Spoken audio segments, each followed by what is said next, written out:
Good morning students. Now we are going to see the case study on optimizing material cost in manufacturing, which is based on the last topic what we have discussed about the techniques of material control. So based on the techniques of material control, we are going to analyze this case study based on that particular four techniques.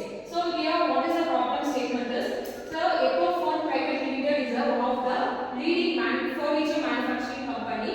So they are advancing the many challenges how to control its material cost, which has been risen by 15% over last 2 quarters, while denying how to import the wood and steel components, which is based on the design thinking. So here the problem statement is, this particular Ecofoam manufacturing company is facing a challenge where they have risen the material cost has been raised by 15% when compared to last 2 quarters.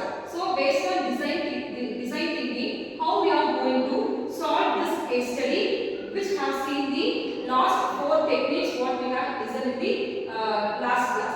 So here we have 5 stages of design thinking. With this 5 stages, we are going to analyze this problem statement and we are going to do a solution. So here the 5 stages you can identify easily based on this problem.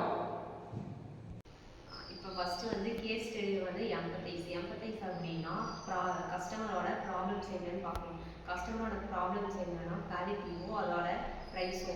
அப்போ நம்ம அவங்களுக்கு ஏற்ற மாதிரி வந்து நம்ம ப்ராடக்டை கொடுக்கணும். அதுக்கு என்ன பண்ணணும்னா அவங்கக்கிட்ட நேரடியாக நம்ம போய் பேச முடியாதனால இன்டர்வியூ வைக்கிறோம். இன்டர்வியூ வச்சு அந்த ப்ராடக்டை நம்ம எப்படி மாற்றணும், அதுக்கான வழி என்ன அப்படிங்கிறத நம்ம பார்ப்போம். அப்போ வந்து இப்போ வந்து ஒரு டெஸ்க் இருக்குன்னா அது வந்து பிளேவுட்டில் தான் இருக்குது. அதோட டிசைன்ஸ் வந்து கஸ்டமர்ஸுக்கு பிடிக்கல. அதனால் நம்ம என்ன பண்ணுவோம்னா ஸ்டீலில் மாற்றுவோம். அதுக்கு ஸ்டீலில் மாற்றணும்னா அதுக்கான ஏஐ, அதுக்கு யூஸ் பண்ணுறது வந்து ஏஐ யூஸ் பண்ணுவோம். ஏஐ யூஸ் பண்ணி கூகுளில் போய் இருந்து நம்ம வந்து டிசைன்ஸ் எடுப்போம். அந்த டிசைன்ஸ் எடுத்து கூகுள்லேருந்து கூட எடுக்கலாம், இல்லைன்னா நம்ம கம்பெனியோட லோகோ அந்த மாதிரி ஏதாவது வச்சு கூட நம்ம டிசைன்ஸ் பண்ணலாம். அந்த டிசைன்ஸை வந்து நம்ம கஸ்டமர்ஸுக்கு வந்து என்ன பண்ணணும்னா கொடுக்கணும். அதை எப்படி கொடுக்கணும்னா அட்வர்டைஸ்மெண்ட் மூலிமா நம்ம கொடுக்கும்போது அவங்க அதை பார்த்துட்டு அவங்களுக்கு பிடிச்சிருந்தா அவங்க வந்து வாங்குவாங்க.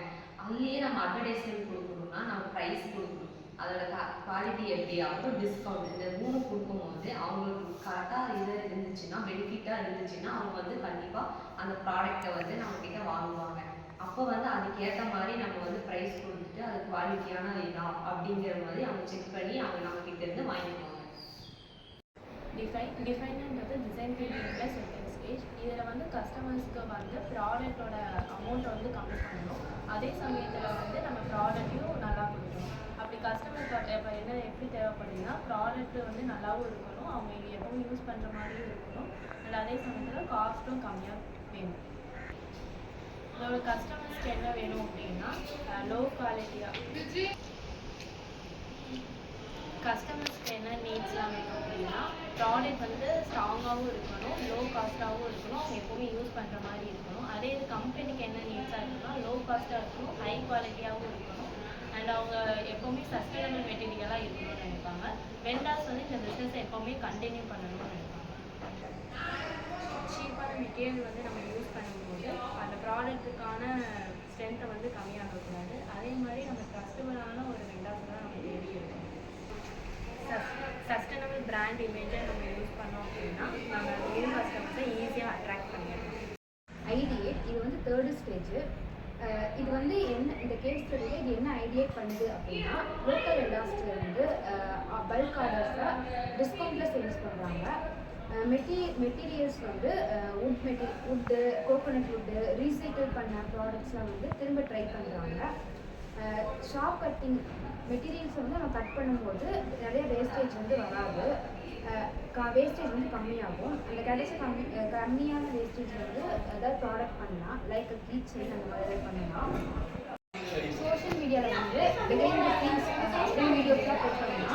நம்ம கஸ்டமர்ஸ் வந்து சீக்கிரமாக அட்ராக்ட் பண்ணுற மாதிரி